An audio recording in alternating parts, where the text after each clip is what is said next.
Leir is an unclaimed system that some once thought would develop into a major hub for humanity. Discovered by an ICC scanning team canvassing Banshee in 2677, the Pathfinders were thrilled to discover an A-type main sequence star with 3 mineral-rich and potentially habitable planets. The system's initial assessment sparked interest in both the public and private sectors. Imperator Ileana Messa VI, still tightening her grip on the reins of power, decided not to commit resources to the system, leaving Leir's official status in limbo.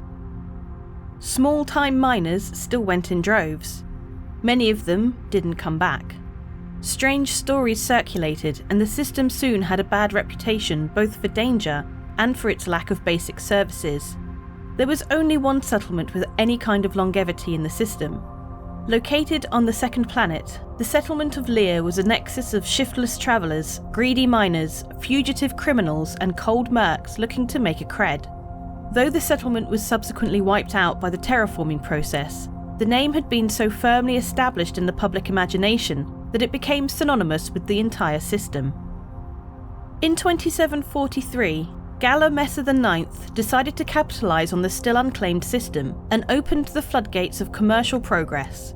He authorised the auctioning of a terraforming permit for Leir II, the system's clear crown jewel, in an effort to fund his legacy, a complete foundational redesign of UEE government buildings. The winning bid was so high that many assumed it was a mistake. Turns out, it wasn't. The aggressive bid was the UEE's introduction to Hatfield and Harding, a new venture between Clarence Hatfield, an eccentric trillionaire from Low, and Olive Harding, a self-made mining baron. The two had big plans for the planet. Now all they needed was someone to carry them out. Hatfield and Harding scoured the universe and eventually found Dr. Marcus Fayle, a terraforming expert at UPARQ.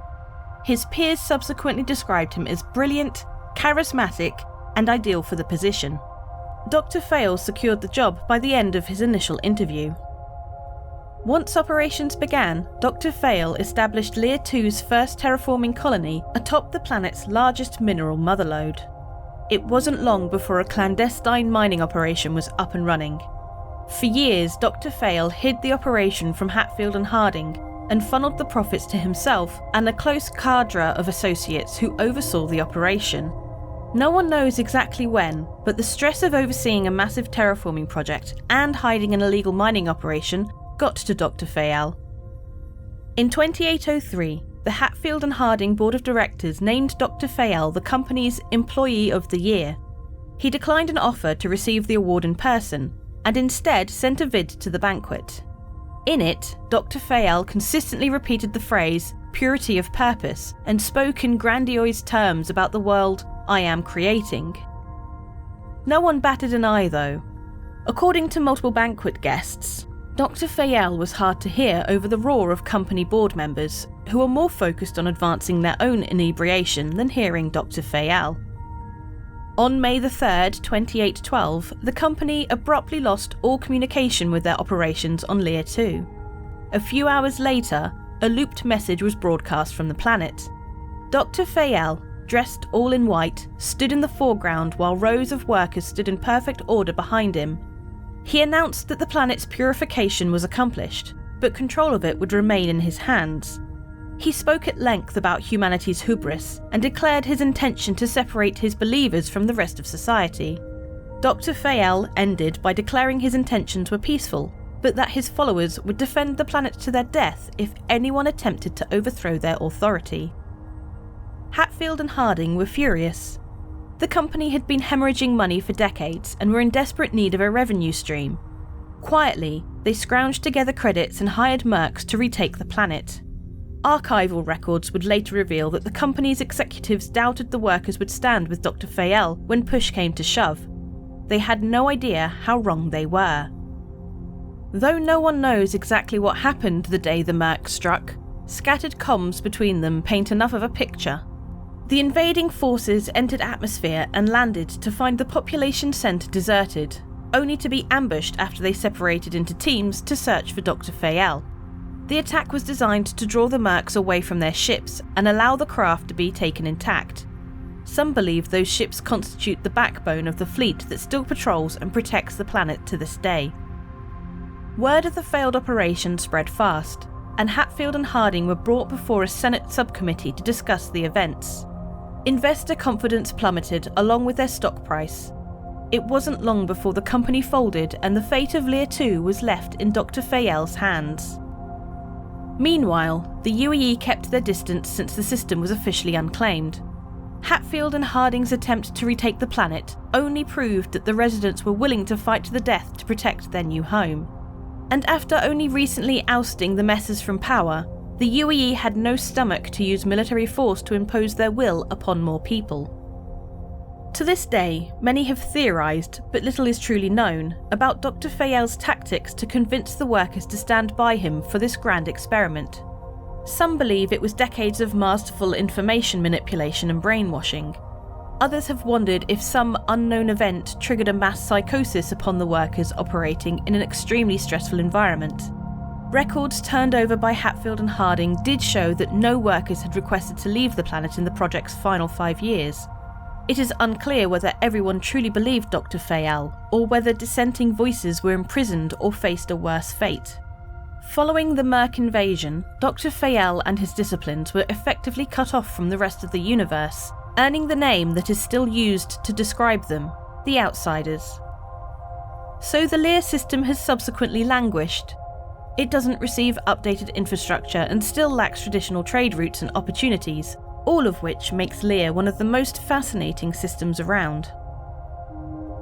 Leir 1, a small, rocky planet, is naturally habitable, but not an ideal place to live due to its lack of infrastructure and amenities. A small mining population does call it home and is happy to trade with haulers. Descendants of the original Outsiders still control Leir 2, though they call it Maya. Some of Dr. Fayel's hardline stances have been softened since his death, but most residents still treat visitors with contempt, and most of the planet is deemed off-limits to visitors. Some are willing to sell items, but all refuse to buy anything. Some visitors find the lack of commercial hustle and bustle unsettling, while others see it as soothing. Even without the appeal of trade, the planet is worth a visit solely for its stunning mountain ranges. It's easy to see why so many believed this was a paradise worth protecting from the greater universe. Purporting to be a pure planet, its population centres are unique. Due to the lack of building supplies from the greater universe, many structures use the same type of rocks, or are even cut directly into the mountainsides. The third planet in the Leir system is a rocky orb teeming with resources. Early scans detected an abundance of graphite and crystals, encouraging many miners to risk landing on the planet despite the deadly storms that plague the surface. Today, the planet has no permanent settlement since the large indigenous sandworms, known as Valakar, seem to have a predilection towards destroying them. Some brave miners and outlaws do live in temporary encampments around the planet, but most embrace a nomadic existence and move regularly to stay ahead of the storms and worms. There are so many space games. Star Citizen is obviously king. Fight me. But how do you keep yourself secure and private while in space, away from the prying eyes of Big Pirate and Big Space? NordVPN.com/BoredGamer. That gives you potentially the best protection in cyberspace. Oh, see what I did there? Stay safer online with a secure private internet connection that also helps you get access to the content you want. Let me give you some testimonials that I'll just make up now. I just turned off NordVPN and got ganked by a load of pirates. I turned off NordVPN and my legs fell off. There you have it. Get NordVPN, because if you're not going to believe those testimonials that I just made up, what are you going to believe? You can grab it from the links below. It's good and it's super cheap and I use it. There you go. Boom. Something else that's good is our ship giveaway. Salvage is the newest big gameplay loop at the moment in-game, and we want to help you get involved with that, so we're giving away a Drake Vulture light salvage ship with lifetime insurance. All you need to do to be in for a chance of winning that is comment on any of my videos made during July. More details in the description below. Thank you so much to everyone that goes the extra mile in supporting the channel with the join button under our videos, or becoming a Patreon, or donating, or even just subscribing and liking and commenting on our videos and sharing them. You'll get an occasional exclusive video. There's polls and posts to get involved with. Please consider joining them because it really, really helps us out. Thank you very much for watching. If you've got any feedback, please chuck it in the comments below. I'd love to hear from you.